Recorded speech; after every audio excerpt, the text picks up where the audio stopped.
Okay, so this is not going to be a full walkthrough on changing the top. This is just going to be my progress during the day.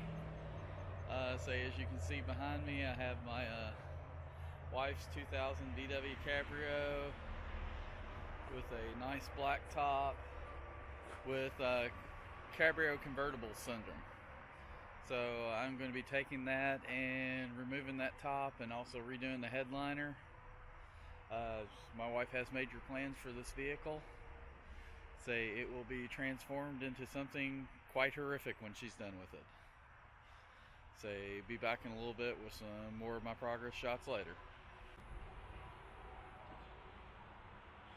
So here's my progress so far. I've got the back window out of the top, back window frame detached.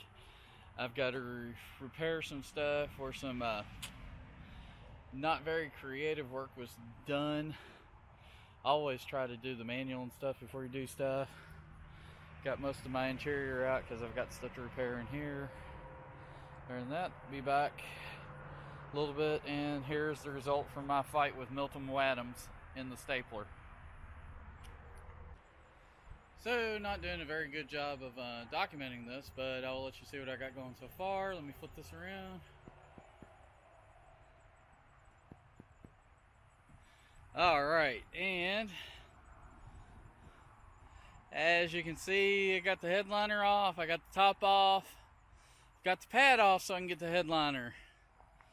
And it's kicking my butt, all these rivets and everything else and all this excess glue. But I'll get it done eventually. Alright, till next time.